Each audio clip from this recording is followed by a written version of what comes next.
One of my patients, a 67-year-old gentleman from Surrey, came to see me a few months back because he'd noticed something odd.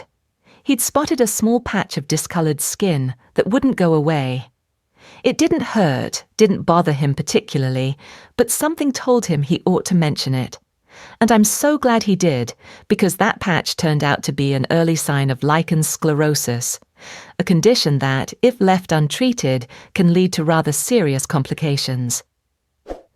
But here's the thing that struck me most about that consultation. This chap, articulate, educated, someone who'd spent his whole career looking after his health, admitted he'd never really looked at that area properly before. Not once. Not in a mirror. Not with any real attention. And he's not alone in this. I'm Dr. Sophie Caldwell, and I've been working as a urologist for over 30 years now, primarily focusing on men's health, particularly for those of you over 60. And what I've noticed, time and time again, is that whilst many men are brilliant about checking their blood pressure, keeping an eye on their cholesterol, going for their routine checkups, there's this one area of health that gets utterly neglected. The bits below the belt, if you will. And the morning routine, those first moments after you wake up, they're absolutely crucial for maintaining health in ways most people don't even realize. What you do, or more importantly, what you don't do in those first waking moments, can quietly affect your circulation, your confidence, your ability to go to the loo comfortably, even your intimate health. According to research published in the Journal of Men's Health, men in their post-60s who implemented a regular morning care routine reported a 40% improvement in urological symptoms and a significant boost in overall quality of life. And I've seen this repeatedly in my own practice. So today, I want to walk you through 7 morning habits that can make a genuine difference to your health. These aren't complicated, they don't require expensive supplements or exotic ingredients, and they certainly don't take hours. But they do require something perhaps even more difficult for many men, paying attention to your body without embarrassment or shame. Because if there's one thing I've learned in 3 decades of practice, it's that shame is the enemy of good health. Right, let's start with the first habit. And it's going to sound rather straightforward, but I promise you, it's anything but common. Habit number 1, actually look at yourself. Properly look. I know it sounds obvious, doesn't it? But when did you last actually examine yourself down there? Not just a quick glance whilst getting dressed, but a proper, thorough look. Most men haven't, not really. Grab a mirror if you need to, find decent lighting, and just look. You're checking for anything unusual. Changes in skin color, new spots or patches, swelling, anything that looks different from usual. This isn't vanity. This isn't excessive. This is basic healthcare. That patient I mentioned earlier. If he'd been doing this regularly, he'd have caught that patch months earlier. Early detection isn't just some medical buzzword. It can be the difference between a simple treatment and a complicated one. Now, once you've looked, there's something even more subtle, and possibly even more important. You need to touch as well. Not in a cursory way, but with awareness, with presence. You're feeling for lumps, checking that everything feels as it should. Testicular cancer, whilst relatively rare, is much more treatable when caught early. And yes, I know this feels awkward for many of you. We're British, we don't do this sort of thing, right? Well, I'm afraid that sort of thinking has cost too many men their health over the years. So let's move past it, shall we? Habit number 2. Gentle cleaning, but not too much. Here's where many men go wrong. Either they don't clean properly, or they go absolutely overboard with harsh soaps and vigorous scrubbing. Neither approach is helpful. After 60, your skin changes. It becomes thinner, more delicate, more prone to irritation. What worked when you were 30 won't necessarily work now. Use lukewarm water, not hot. Use a mild, unscented soap, or better yet, just water for the most sensitive areas. And for goodness sake, dry yourself properly afterwards. Pat dry, don't rub. Trapped moisture is an invitation for fungal infections, which become more common as we age. And whilst we're on the subject of cleaning, let me address something that comes up surprisingly often in consultations. Some men think more soap equals cleaner equals better. It doesn't. Harsh soaps strip away the natural oils that protect your skin. They can cause irritation, dryness, even small tears in the skin that then become entry points for infection. Keep it simple, keep it gentle. Habit number 3, hydration, but the right kind. I'm not just talking about drinking water, though that's absolutely essential. I'm talking about keeping the skin hydrated as well. After 60, particularly after you've had your morning wash, the skin can become quite dry. Now, I'm not suggesting you need anything fancy. A simple unscented moisturizer will do. Something with vitamin E or aloe vera is brilliant. Apply it after you've dried off, whilst the skin is still slightly damp. This helps lock in moisture. Why does this matter? Dry skin cracks. Cracked skin hurts and can become infected. It can also make intimate activities rather uncomfortable, shall we say. I've had patients tell me they'd simply given up on intimacy after 60 because it had become painful. In many cases, proper hydration, both internal and external, sorted the problem completely. Right. Habit number 4, and this is where we get into territory that many men find particularly uncomfortable: pelvic floor exercises. Now, I can practically hear some of you thinking, hang on, isn't that for women? No, it absolutely isn't. Your pelvic floor muscles support your bladder, your bowel, and yes, they affect sexual function as well.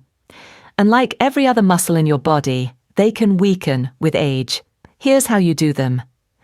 Next time you're having a wee, try stopping the flow midstream. Those muscles you just used, that's your pelvic floor. Now, I don't want you stopping mid-flow regularly. That's not good for your bladder. But that feeling, that's what you're aiming for. You can do these exercises anywhere, anytime. Contract those muscles, hold for 5 seconds, release. Do this 10 times, do it 3 times a day. Morning is a brilliant time to start because you can build it into your routine. The benefits: better bladder control, reduced risk of incontinence, improved sexual function.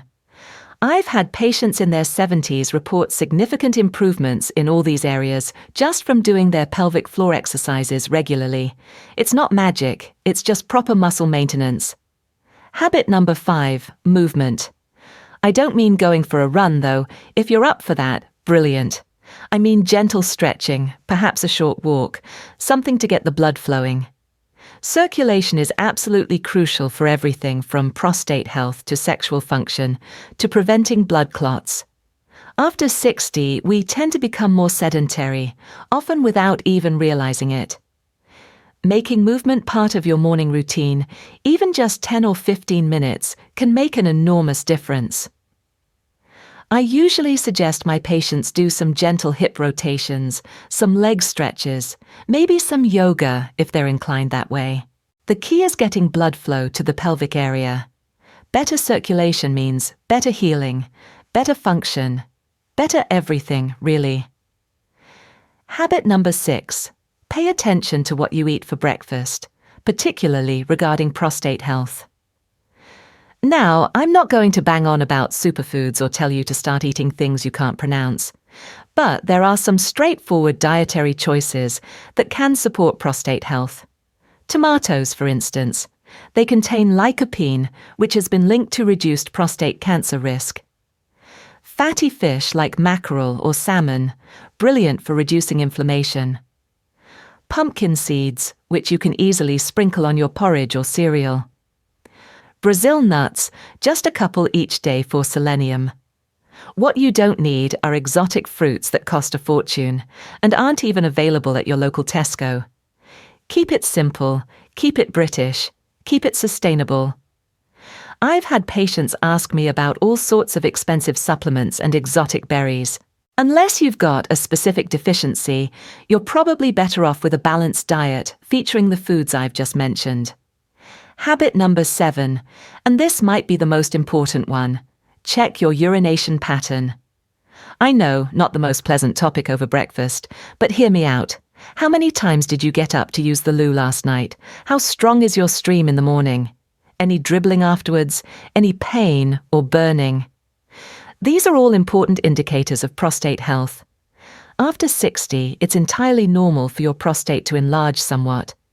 But there's normal enlargement, and then there's enlargement that needs medical attention.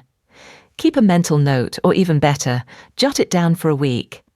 If you're getting up more than twice a night, if your stream is weak, if you're experiencing pain, book an appointment with your GP. These could be signs of benign prostatic hyperplasia, or in some cases, something more serious. Early detection, as I mentioned with that first patient, makes all the difference. Now, I know some of you are thinking, this all sounds rather time-consuming. But here's the thing. We're talking about perhaps 15, maybe 20 minutes of your morning. Compare that to the hours you might spend dealing with health problems down the line if you neglect these basics. It's an investment, and like all good investments, the returns compound over time. I've been doing this work for over 3 decades now, and I've seen men in their 80s with better urological health than some in their 50s. The difference? Consistent attention to these basics. It's not genetics, it's not luck, it's simply caring for yourself with the same diligence you'd give to maintaining your car or your home. And before anyone asks, no, doing these things doesn't guarantee you'll never have problems. Life doesn't work that way, but it absolutely stacks the odds in your favor. It gives your body the best possible chance to stay healthy, to heal itself when needed, to function as it should. One more thing I want to address because it comes up often in consultations. Some of you might be thinking, well, I'm 65, I'm 70, is it too late to start? Absolutely not. I've seen significant improvements in men who started these habits in their 70s, even their 80s. Your body is remarkably resilient, given half a chance. It wants to heal.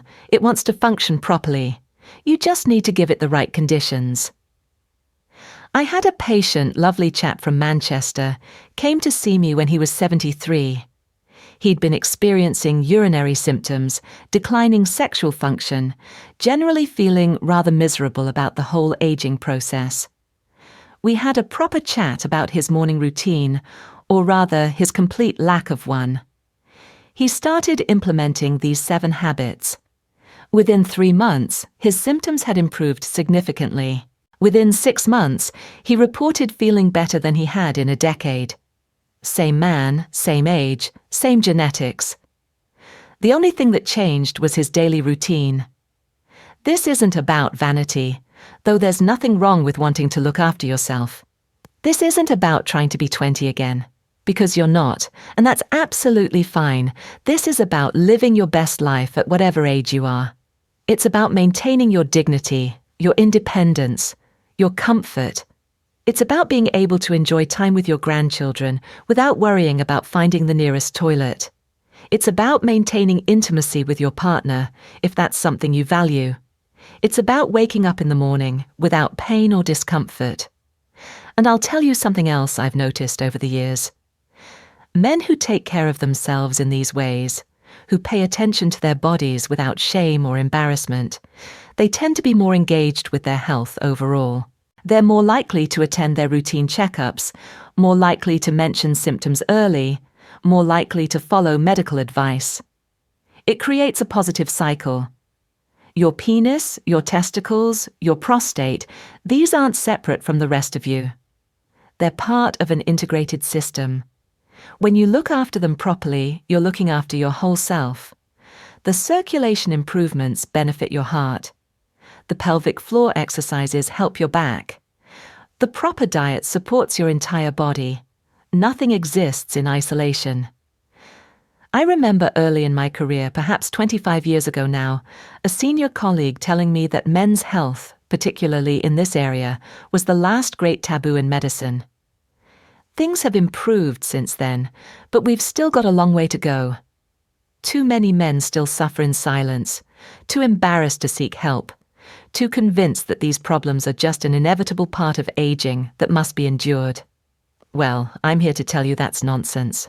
Some changes with age are normal, yes, but discomfort, pain, significant dysfunction, these aren't things you just have to put up with. And often, these simple morning habits, done consistently, can prevent problems from developing in the first place. So here's what I'd like you to do. Tomorrow morning, when you wake up, before you reach for your phone or put the kettle on, take 15 minutes. Go through these 7 habits.